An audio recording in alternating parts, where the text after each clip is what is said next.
Welcome to the Law, Your Money, and You. I'm Roberta Saphire, an attorney in Sharon, Massachusetts, New England, and I'm Camille Barron, a healthcare advisor and financial coordinator, also in Sharon, Massachusetts, New England.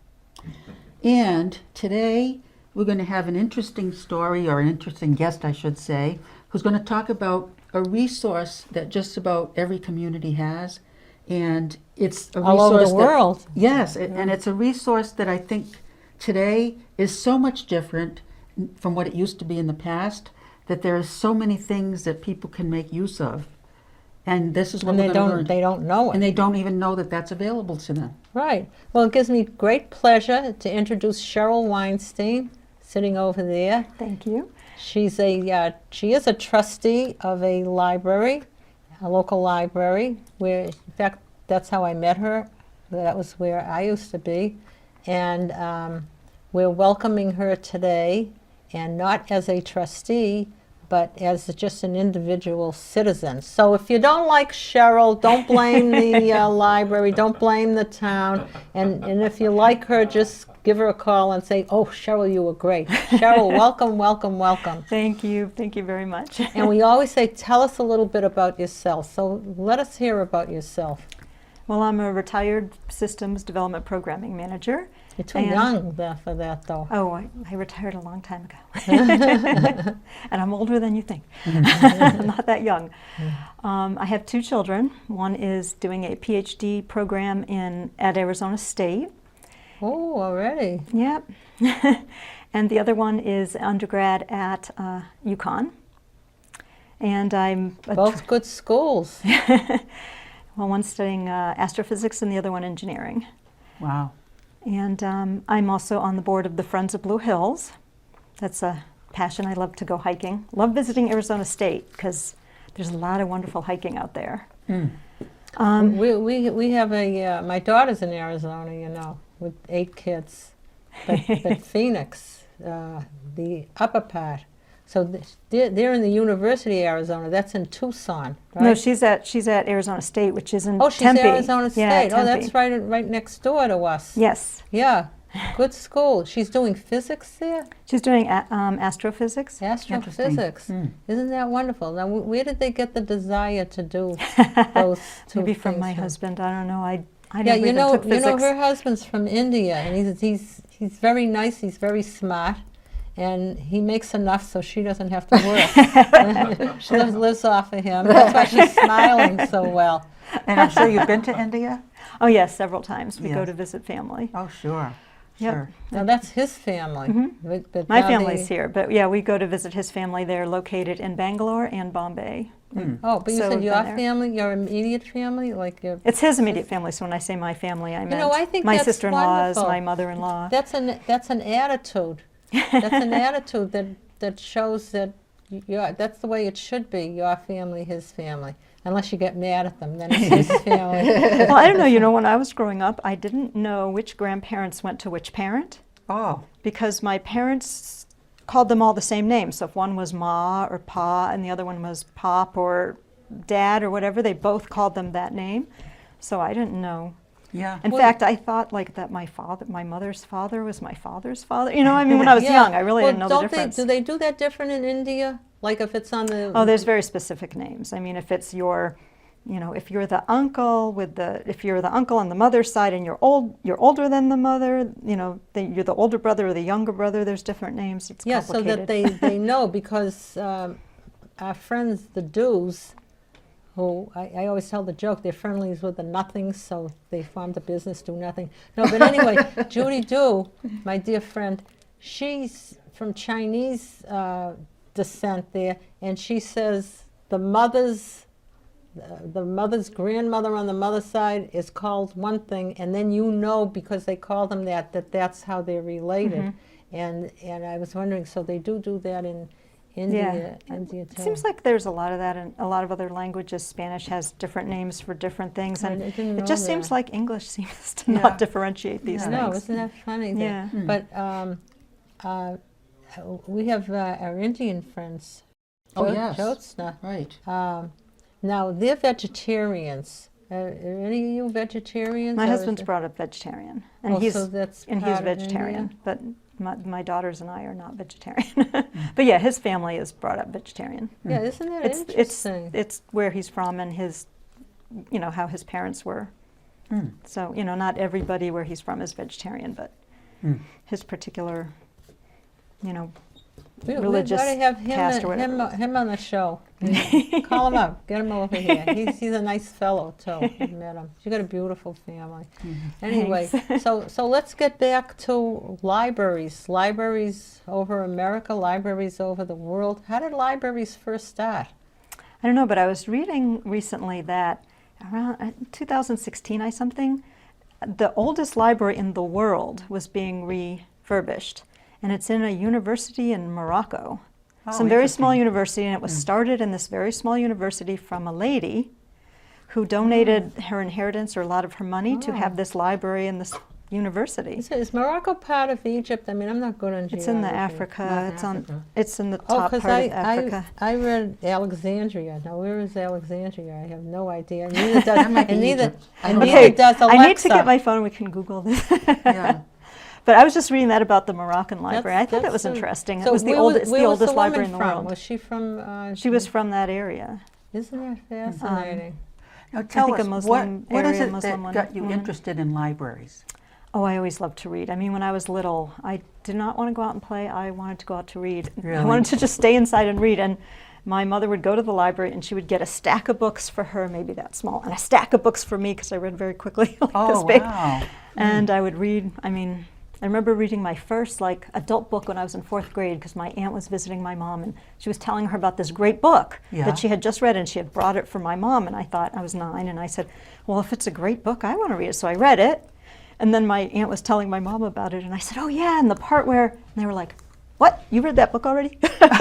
Now you say aunt and I say aunt. So Oh, that's- what state are you from? New York. I mean, I was born in New York, and then I lived in Kentucky, so Really? What part of New York? Syracuse. Oh, my daughter went to school. What, did they move because of the weather? No, Dad's job. Oh, He got a different job, so we moved. That's fascinating. You know, people come from different parts of the world. How'd you meet your husband? At work. He worked in Oh. the same company, not in the same, well, in the same large company, not in the same financial, not in the same, federal financial company or human resource company, but we were in the That's same interesting. overall Have company. you thought of how libraries, well, I mean, as a library trustee, have you visited libraries all over the world? Oh yeah, libraries have changed so much. I was actually in the Boston Public Library. I go there all the time. That's and like a it's museum. changed if you look at it from, I don't know whenever they did their remodel, which I don't remember what year that was, but oh my God, it's so different. Really?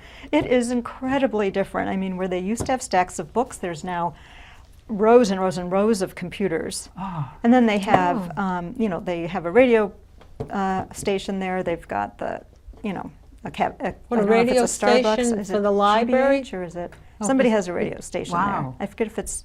Is it a ROR, library one GBH. or a local? No.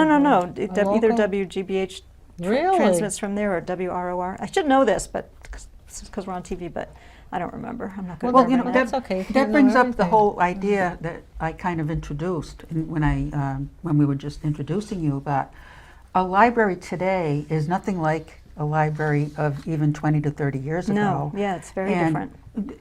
it seems like the ultimate purpose is the same. You can learn and you can do research, you can educational, but the means, the media with which you do it is really different, right? And it sounds like it just opens up doors to anywhere in the world.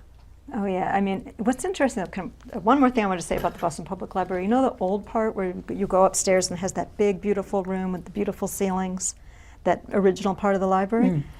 When I was a college student in Boston, I used to go there to study, and there'd always be not that many people there, lots of space.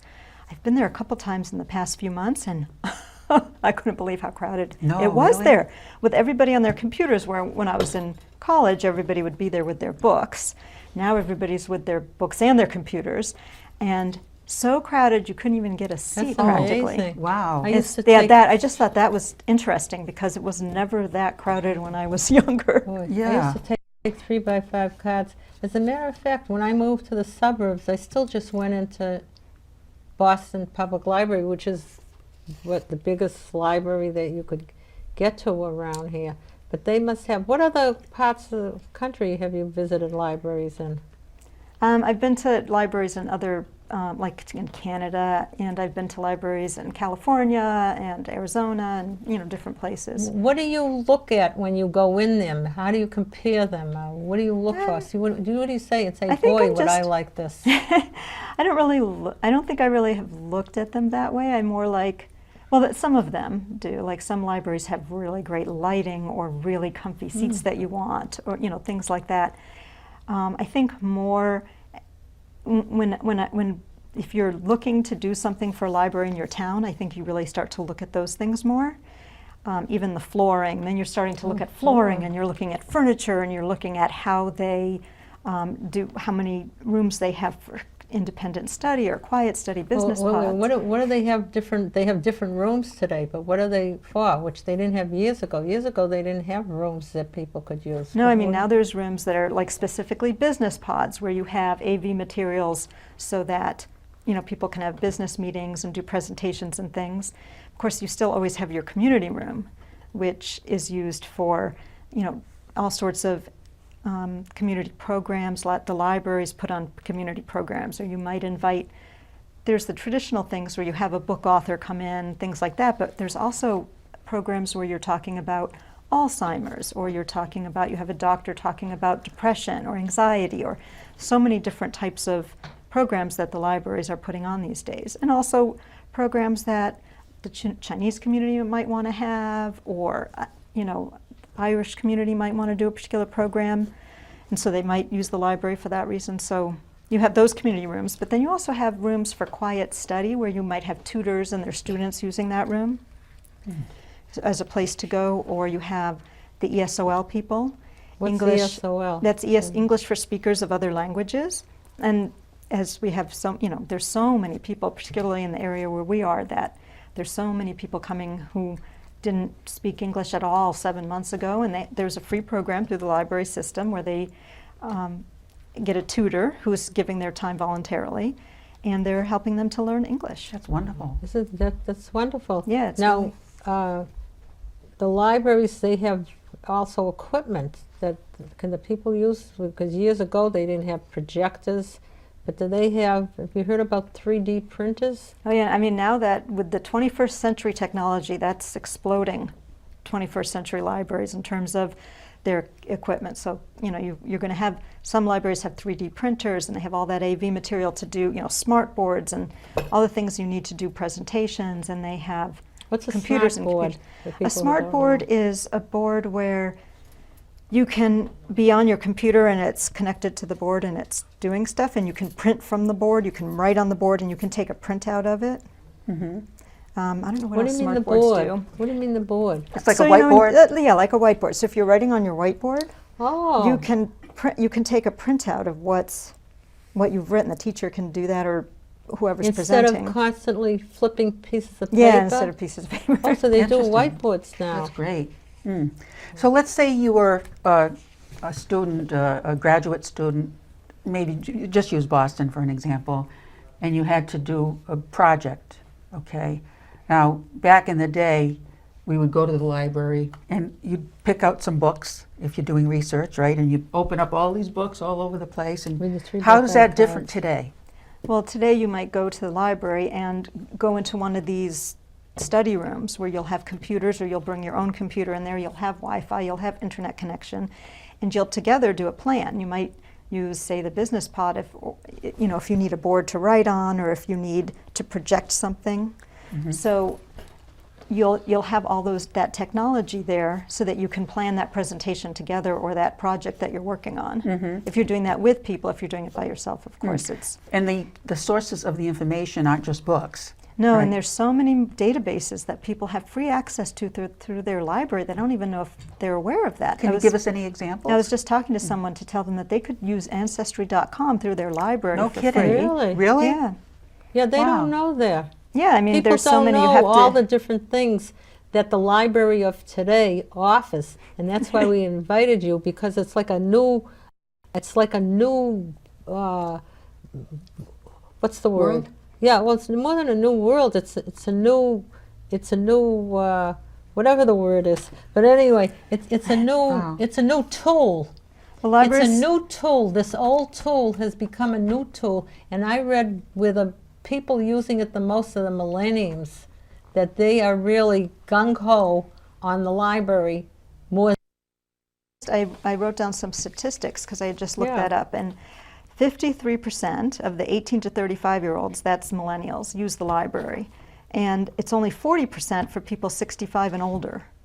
And the library, it's important to note that it's the public library or a bookmobile, public, not on-campus academic libraries that these statistics are for. So you've got 53% of 18 to 35-year-olds have visited a library in the past year. But isn't that fascinating? But I remember when I was a library trustee, it's how I met you. You said, oh, well, she wanted to have a meeting on financial literacy. I says, I'm interested in that. She says, I don't have a meeting place. I says, well, you can meet at the library. That's right. Yep. And she didn't know about that. And then we were helpful with the hearing yes. aids. People could have a box there to drop off their hearing aids, and so they came in and set up a box.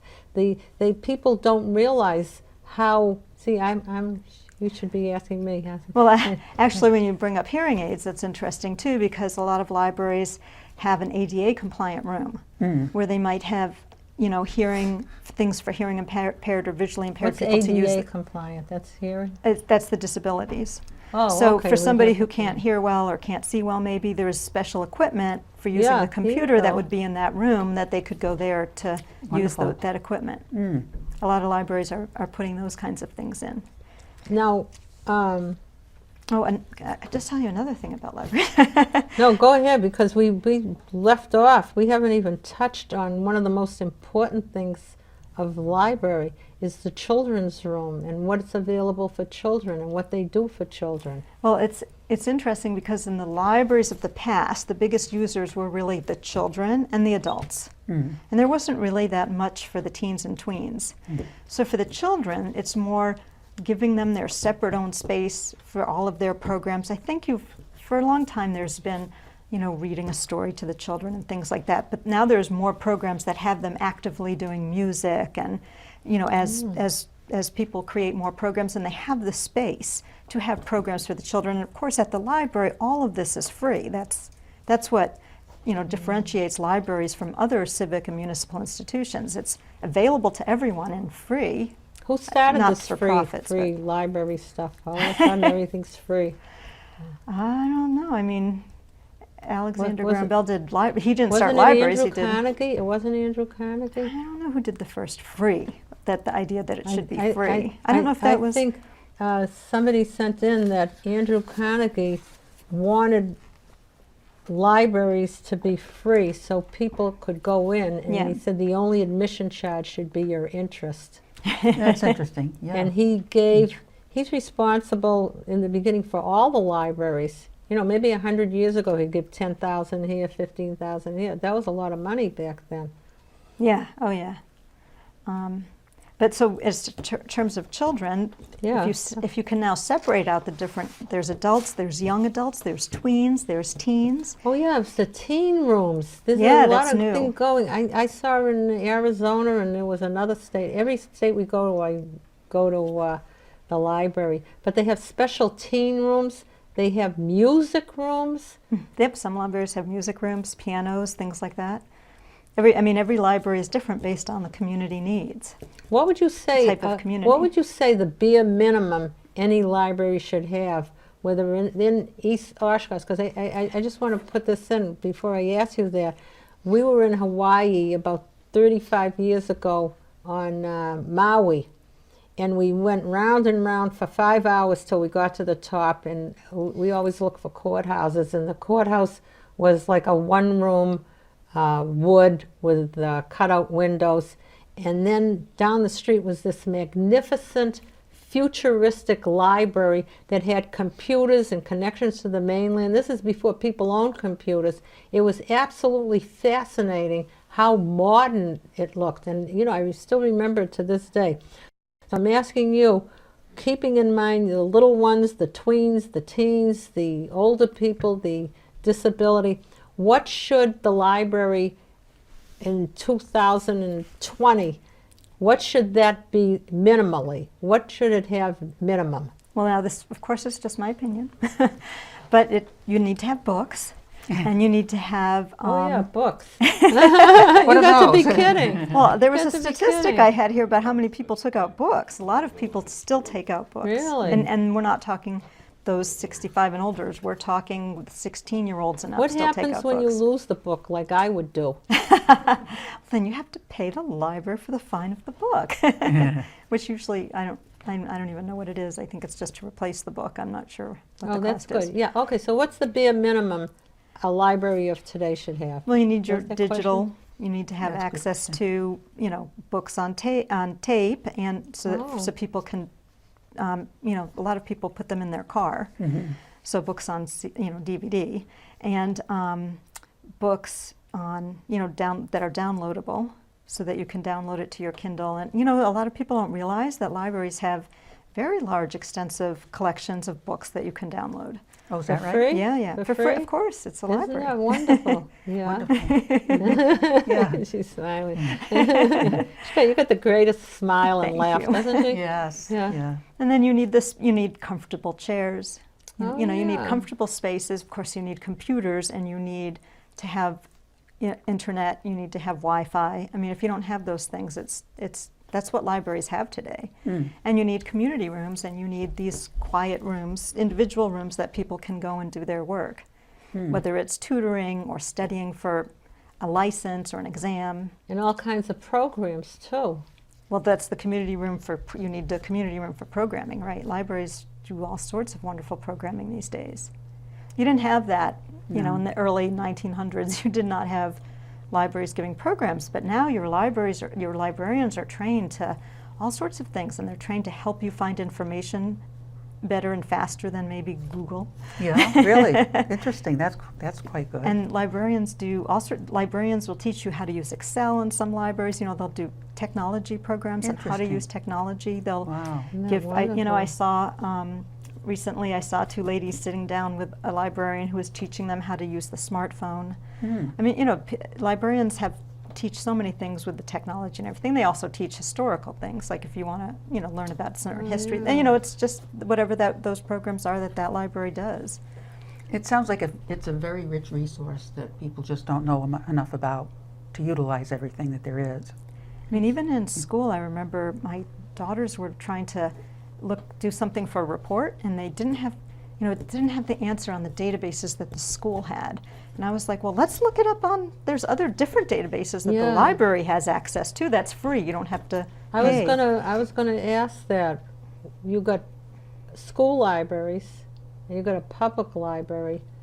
What is the difference? Well, school libraries are for the age group of the school that they're in.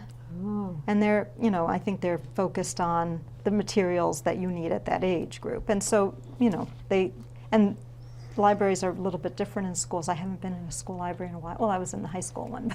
But they have less books, and they high have more school. meeting space and space for kids to do homework and The- work on their. I haven't been in a grammar school or a middle school in a long time. Do they have libraries too? For the little kids? Oh, especially with the little kids, I think they're still reading, and they all take out the books. I don't know how they're doing it today. When my kids were in the elementary school, they would Could go they take take out a books book. out there? Yeah, they took out a book from the library, and I don't you remember. want to, but they wouldn't have books for toddlers in an elementary school library, and they wouldn't have books for young adults in an elementary school library. So in a public library, you have books for every age, every single age, really, from 0. Oh, you know till what? We were mature almost people. to you got to be kidding. Okay. Oh, we are going to be kidding. But one thing we didn't touch on are the friends of library. Every library has a friends group, and some of these, what I've seen, is the Friends either have their own room, their own dedicated space, and every Friends have book sales once a year, and when they have their own dedicated space, they can store the books there, or they can even do their own programs, because the purpose of Friends is to do things for the library, whether it's making money or programs or everything. So how familiar are you, and I know you are, that's why I'm asking you this, with the Friends of the Library? What's your experience with Friends of the Library? Oh yeah, Friends of the Libraries are wonderful. There's Friends and there's foundations that have different fundraising responsibilities, and sometimes they're the same and sometimes they're different, or they have one or both. The Friends are usually very specifically raising funds for library programs and other things that happen in libraries. Sometimes they're raising for furniture. I mean, it just depends on your even library. furniture. And they're very devoted too. I noticed different Friends group. They're very devoted. They're excited that they're Friends of the Library. I mean, Friends of the Library will will purchase outdoor furniture, and they'll purchase, Really? they'll give the library money to have a program where they might have to hire somebody to come in and speak, so then they get that funding from the Friends. And they give passes to museums, don't Yep, a usually lot of the Friends groups have do that? passes to museums, Now, who- that people what- can use for free. I know they have things with people will get picked up if they can't get to the library themselves. Yes. Actually, I know somebody who recently took advantage of that. The librarian, if they hear that you're sick or something, or you're going to have something, you're going to be out, they will call you up. They will say, would you like us to deliver some books to you? Just order them and we'll bring them. And we have volunteers. That's in wonderful. some libraries, not every library, and some libraries have bookmobiles, and Wonderful. Oh, yeah, different libraries do bookmobile. different things. Every now and then you'll see down some street, The lending libraries. That's the lending libraries take a book. I always give wondered a what book. happens if it rains. So you got to be well, I kidding. think they're covered, right? Cheryl, don't you know. had something for us for You've Got to Be Kidding. Something where a town split or something? Oh, or I just thought it was interesting in the early 1900s when the Carnegie was donating money for different libraries. There was a town in Massachusetts that was very that split their leadership in the town as to whether they were going to build this Carnegie Library or not. And some of the leadership wanted to take the money and build the library, and the other half did not want to take the money tainted by that robber Barron. So that's what they said. They had You've gotta written a be letter kidding. that So they said they called wrote a them, letter, and they you know didn't something? like that money. Oh, You've Got to Be Kidding. There's how You've Got to Be Kidding bag. And that's a wrap for that's today. a wrap. See, that's a wrap. Bravo.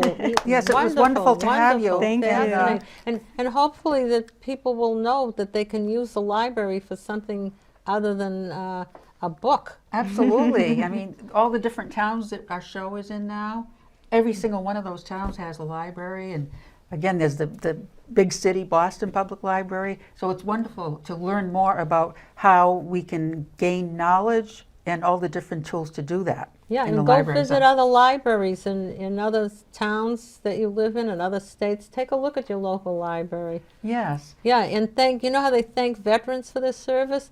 They should thank the librarians for Absolutely. their service. Yes. Yeah, there you go. All right. I So think to our you're wonderful, viewers, too. thank you so much. Thank you so much for watching. I hope you enjoyed it, and we'll love to hear from you if you have any other ideas, whether it's about libraries or any other topic. Because remember, this is your show, the law, your money, and you.